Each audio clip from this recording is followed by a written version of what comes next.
Idiom and phrases. Top 10 MCQs. Question number 1.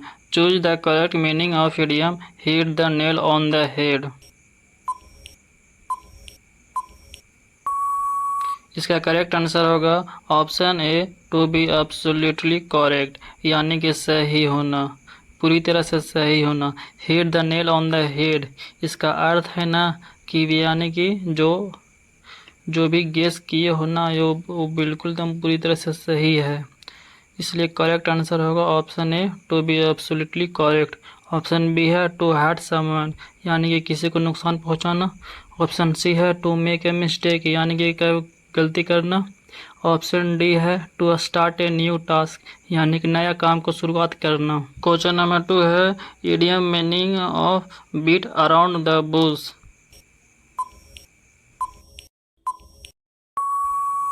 इसका correct answer होगा option A, to avoid talking the main issue, यानी कि beat around the Bush का अर्थ है ना कि कुछ ऐसा बात होना जो कि डायरेक्ट पॉइंट पर नहीं कहना, इधर उधर भटकाना, और सीधा सीधी नहीं कहना, इधर उधर बारे में भटका भटका के कहना, यानी कि avoid talking the main issue, यानी कि जो मेन है ना मेन पॉइंट को नहीं कहना, इधर उधर भटकाना। इसलिए करेक्ट आंसर होगा option A, to avoid talking the main issue. Option B है टू बी होनेस्ट, यानी कि ईमानदार होना। ऑप्शन सी है to argue over something small, यानी कि छोटी छोटी चीज़ पर लड़ाई झगड़ा करना। ऑप्शन डी है टू सर्च फॉर समथिंग, यानी कि कुछ खोजना। Question number 3, choose the correct meaning of idiom throw in the towel. इसका करेक्ट आंसर होगा option A, to give up. Throw in the towel, यानी कि थ्रो इन द टॉवेल, यानी कि अपने टॉवल को खोलकर फेंक देना, यानी कि जो गिव अप यानी कि हार को स्वीकार कर लेना। जब हार को स्वीकार कर लिया जाता है ना, यानी गिव अप, गिव अप का एक फ्रेजर वर्ब है जिसका अर्थ ही होता है गिव अप कर देना, यानी कि हार मान लेना। यानी कि थ्रो इन द टॉवेल का अर्थ होगा ना कि हार मान जाना या काम को नहीं कर पाने में सक्षम नहीं हो पाना। इसलिए करेक्ट आंसर होगा option A, to give up, यानी कि हार मान लेना। ऑप्शन बी है टू क्लीन अप, यानी कि सफाई करना। ऑप्शन सी है टू फाइट बैक, यानी कि पुनः फिर से लड़ने के लिए तैयार होना। ऑप्शन डी है टू सेलिब्रेट, सेलिब्रेट का अर्थ होता है उत्सव मनाना। Question number 4, choose the correct meaning of idiom jump on the band wagon.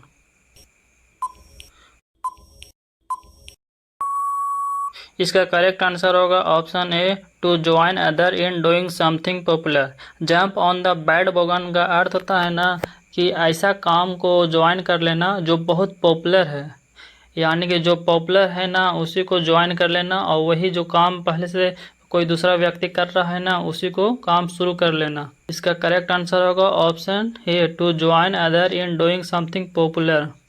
Band Vaughan एक तरह का बाजा होता है, बाजा की तरह होता है। ऑप्शन बी है टू ट्रेवल टुगेदर, यानी कि एक साथ चलना। ऑप्शन सी है टू मिस एन अपॉर्चुनिटी, यानी कि अवसर को खो देना। ऑप्शन डी है to start a new project, यानी कि नया प्रोजेक्ट की शुरुआत करना। Question number 5, choose the correct meaning of idiom option break a leg.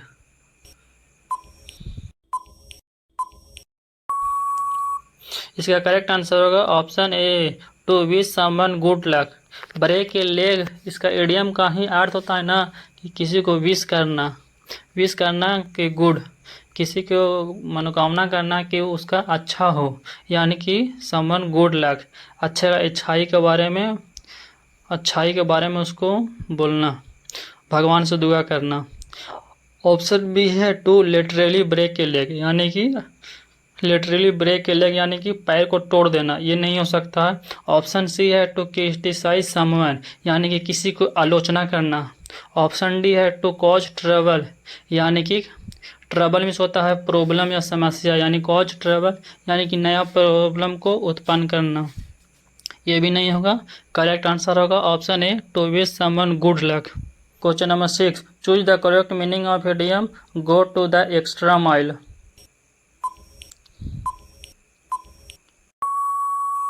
इसका करेक्ट आंसर होगा option A to put in extra effort, go to the extra mile यानी कि थोड़ा सा और आगे चलना, यानी कि कुछ थोड़ा सा और एफर्ट लगाना, यानी कि थोड़ा सा और प्रयास करना ताकि वो जो काम है उसको सक्सेस हो जाए। इसलिए करेक्ट आंसर होगा to put in extra effort, यानी कि कुछ ज़्यादा और एनर्जी लगाना और ताकत लगाना। ऑप्शन बी है to travel a long distance, यानी कि लंबी दूरी को पूरा करना। ऑप्शन सी है टू डिले समथिंग, यानी कि delay something means delay means होता है देरी, यानी कि रुक रुक देरी होना, यानी कि कुछ काम करने में देरी होना। ऑप्शन डी है to ignore someone, ignore means होता है अनदेखा करना, यानी कि इग्नोर समवन मीन्स किसी को अनदेखा करना। करेक्ट आंसर होगा option A to put in extra effort. Question number 7, choose the correct meaning of idiom the ball is in your court.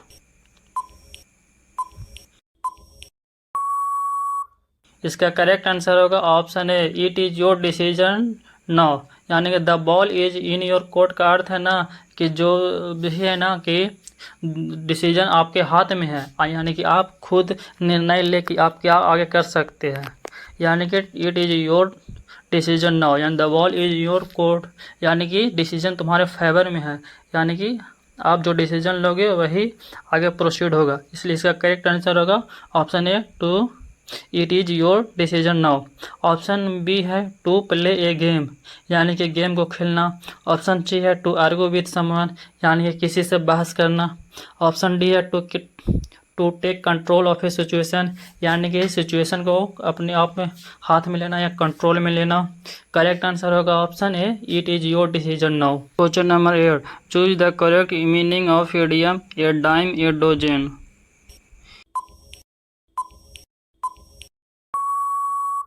इसका करेक्ट आंसर होगा option B very common and of a little value, यानी कि dime and dozen का अर्थ होता है ना कि जो बहुत मात्रा में हो, यानी कि डाइम एंड डोजन यानी कि कौड़ियों के भाव बिकने को, कौड़ियों के भाव बिकना, यानी कि कौड़ियों के भाव वाले होना उसे बहुत बड़ी मात्रा में हो, यानी कि वेरी कॉमन हो, एंड लिटिल वैल्यू हो, यानी कि बहुत ज़्यादा मात्रा में है उसका वैल्यू भी बहुत कम हो, यानी कि कौड़ियों का भाव बिकना।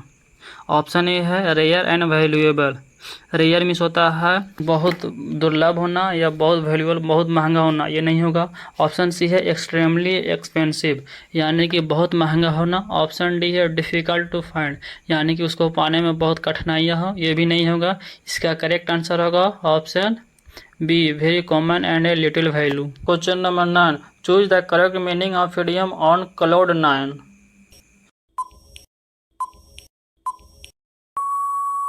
इसका करेक्ट आंसर होगा option B to be extremely happy. On cloud 9 का अर्थ ही होता है, इडियम का अर्थ होता है ना कि टू बी एक्सट्रीमली हैप्पी, यानी कि बहुत खुशी होना, बहुत खुशी होने के सेंस में ऑन द क्लाउड 9 का इडियम का यूज किया जाता है। इसलिए करेक्ट आंसर होगा option B to be extremely happy. Option A है to be confuse, confuse means होता है उलझन में होना या कॉम्प्लेक्स होना। ऑप्शन सी है to be in a dangerous situation, यानी कि बहुत खतरनाक इस स्थिति में होना।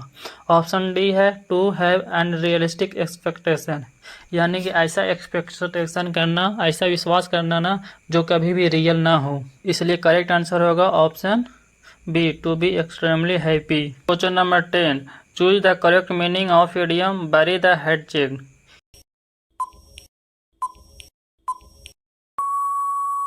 इसका करेक्ट आंसर होगा option B to end a conflict and become friendly. Bury the hatchet का अर्थ होता है ना कि बैरी मीन्स होता है दफनाना, एंड हैचेट का अर्थ होता है कुल्हाड़ी, यानी कुल्हाड़ी को ज़मीन में दफना देना। यानी कि जब आप कुल्हाड़ी को दफना देते हो तो इसका क्या अर्थ होता है, इसका अर्थ होता है ना कि लड़ाई झगड़ा को बंद करके अब शांति के रास्ता पर चलना। इसलिए करेक्ट आंसर होगा option B to end a conflict and become a friendly, यानी कि दोस्ती का हाथ बढ़ाना या दोस्ती वाली भावना में को रखना।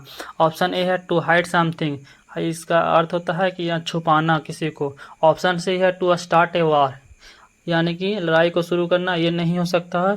Option D to had a grudge, to had a grudge means होना ना कि किसी से शत्रुता का भावना रखना, यानी किसी से, यानी कि किसी से दुखी हो या दुश्मनी का भावना रखना। इसलिए करेक्ट आंसर होगा option B to end a conflict and become friendly.